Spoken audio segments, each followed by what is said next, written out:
Why is he not doing media? I think he didn't want me to show up. He knows if I knock him out, if I beat him, his career's over. You saw the real shit. Oh, you used to fight MMA, no? Yeah. Yeah, so I said, Logan has one way to win. I have a lot of ways to win. Dillon and Fred are Eskimo bros. Let's go, Fred! Yeah! I have a lot of ways to win. So, he has to think about that the whole time. And I already know what he's doing. Takedown. He's not going to do boxing. Where's Nina? Yo, where's Nina? Personal security. Yo, where's your fiancée? I found the bouncer. Where's your fiancée? Dillon Danis out. Where Dillon told Errol, hey, I want to make up, man. We're good. We're good. And this was after they had a very nice talk. Logan Paul, boxing record 0-1-2, and Dillon Danis, MMA record 2-0, are all set to face each other in the boxing match on October 14. The upcoming fight has gained a lot of attention from fans thanks to El Jefe's unusual way of promoting his debut clash. Dillon Danis managed to launch himself back into fame after years of remaining in obscurity as Conor McGregor's protege. Sticks and stones may break bones, but words will never hurt you. Dillon Danis, ahead of his contest against Logan Paul, has shown no restraint towards trash-talking. Danis is a multiple-time jiu-jitsu champion. In addition, he is an undefeated Bellator MMA fighter. However, he is most known for his antics and bold trash talk.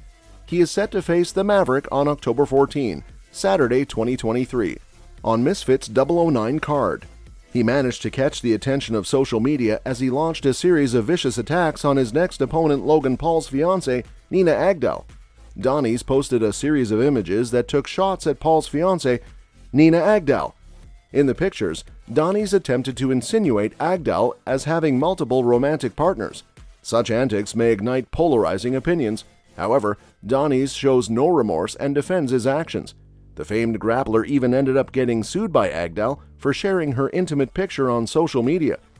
Paul has taken serious objection to Danis posting intimate pictures of his fiancée in the public domain. It was also reported in the boxing world that Paul sent the undefeated MMA fighter a legal notice and jeopardized the bout.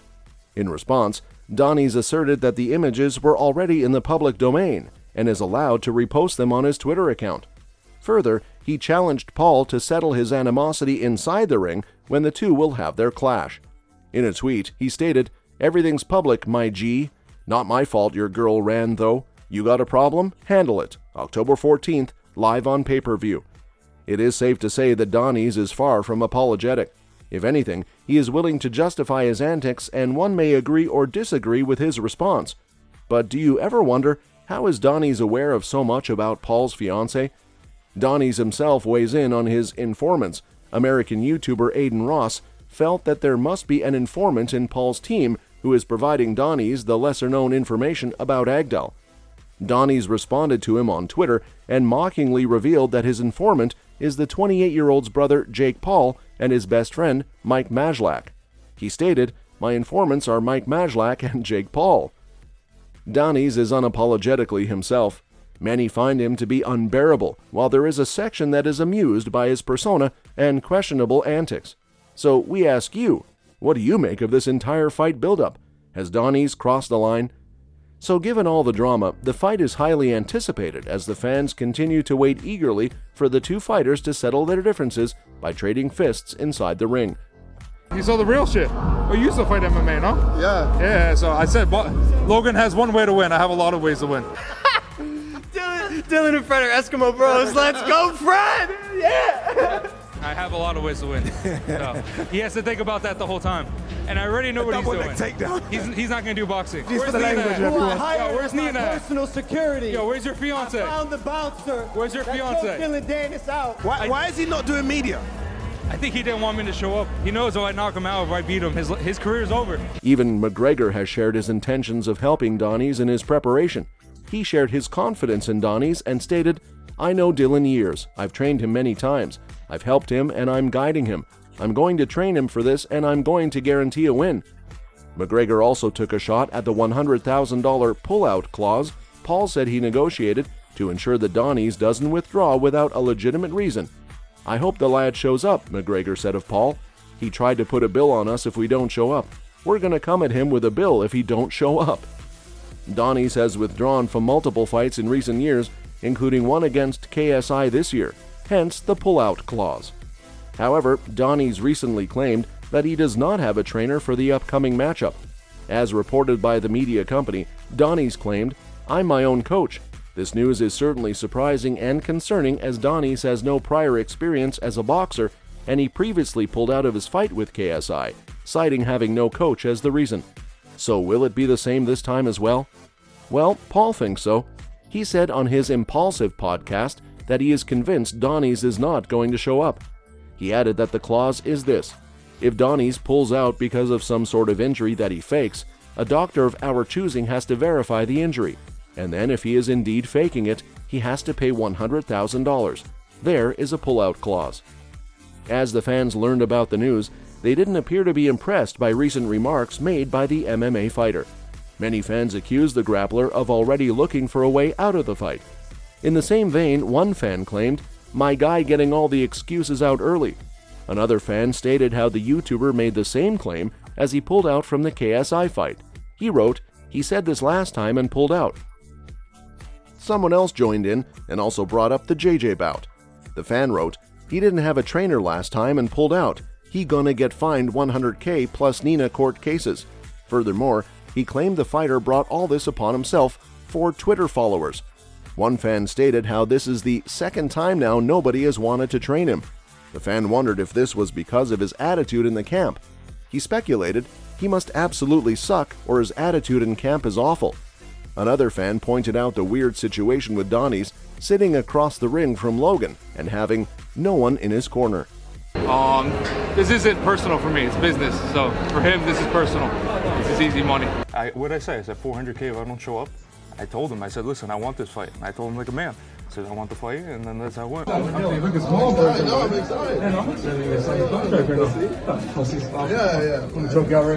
Me and him actually in the beginning were fine, and then he started talking about me, and then I was like, let's have this fight, and then it was supposed to happen, he got hurt.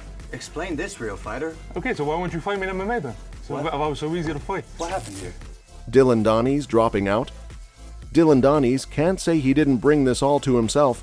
The legal ramifications of slut-shaming and defaming Nina Agdal, Logan Paul's fiancée, are very real. If he hadn't gone after the YouTuber's significant other, there's a good chance this fight would still be happening on October 14.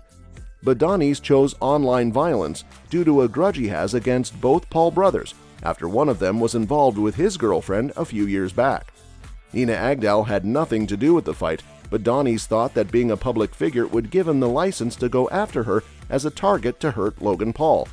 In the end, nothing seems to be working out for Danis, and he appears to have dropped out of the fight. The last straw came on Thursday, after Logan Paul appeared on Jake Paul's podcast to brag about the multiple lawsuits filed against him. Both brothers were bragging about leaving him completely broken and with a massive debt that has the potential to leave him on the streets. After posting a few more threatening messages on Twitter, Dillon Danis couldn't take it anymore and wrote, "Logan bragging about lawsuits again, he isn't built for the fight game. This pussy doesn't deserve me, I'm out." And just as Logan Paul predicted, Danis may remain unable to fight for more than 4 years, going on 5. Logan, I'm intrigued as to what you've got, Logan, in that. What's this? What is that, Logan? You know, I'm not one to get bullied. No one's tried, you know? The more you f around, the more you find out. If you dated her, right, and you sent me a picture of her naked in bed, that's like illegal. That's defamation of character. And it's just like the pictures? Oh, like the face-off. It's not like me and you talking. It's like where they do like like Floyd done it. Yeah. Chael Sonnen thoughts on the matter. Recently, the former MMA fighter and current MMA analyst Chael Sonnen, who holds a record of 31 wins, 17 losses, and 1 draw, shared his thoughts on Nina Agdal's lawsuit. In an interview with The Schmo, Sonnen didn't seem to agree with how Logan Paul and Agdal handled the situation. According to Chael Sonnen, he doesn't know who Nina Agdal is personally, but he's seen her half-naked images, knows about her past relationships, and believes that Danis didn't reveal anything new. He further added, "And I'm not trying to be a jerk about it, but the most famous thing about her is she is engaged to Logan Paul. What is this lawsuit about?" As per the former fighter, Nina Agdal doesn't have much of a reputation or image besides being Logan Paul's fiancée. Fans must note that Sonnen basically questioned the basis of the lawsuit. He suggested that there might not have been any harm to Nina Agdal's reputation in the first place. After his opinion, fans are looking forward to getting a response from YouTuber turned wrestler Logan Paul. El Jefe has gained the limelight recently because of his promotional tactics. He pushed all the boundaries and caught the attention of fellow fighters and fans. While some believe he's gone too far, Chael Sonnen has a different perspective. In a recent interview, Sonnen discussed the lawsuit filed against Danis. He asserted that he understand El Jefe if he decided not to show up for his fight against Logan Paul. Yes, he does, but I would not blame him if he did not, Sonnen confessed. He pointed out that everyone was talking about his withdrawal because Danis' previous bout with KSI fell apart. He then claimed that no one knows why Dillon Danis pulled out from the fight, and that's why it's not right to talk about it. The former light heavyweight and middleweight fighter further mentioned how a $100,000 clause was added to burden the 30-year-old. He also criticized Logan Paul for allowing a lawsuit from Nina Agdal to be directed at Danis, especially since Danis had been working to promote the fight. They need to drop those lawsuits. That's a crap move. That's a scumbag move. I do not think of Logan as a scumbag. That move is a scumbag move, he asserted. Overall, fans seem to hold the same belief that Danis is going to end up pulling out from the fight. Many hold the view that he is only making excuses. Whether that's true or not, fans will get to find out in a matter of days. In the meantime, do share your thoughts about him not having a coach ahead of such a huge fight of his career. Everything that you're doing to drum up attention for a fight that you already have for a person that's an already set amount. Dillon going to do it. There's a $100,000 clause put into the contract. If Dillon pulls out and he can't pass a doctor's test of our choosing, in what point are you attempting to defend and show that you have bravado? Right? If you're willing to protect a girl, hey, Dillon's out. Go to Dillon. Find out if this is true. Perry says that he's fighting. It's like, Perry didn't say he was fighting. Where Dillon told Errol, hey, I want to make up, man. We're good. We're good. And this was after they had a very nice talk. That's all for this video, folks. See you next time.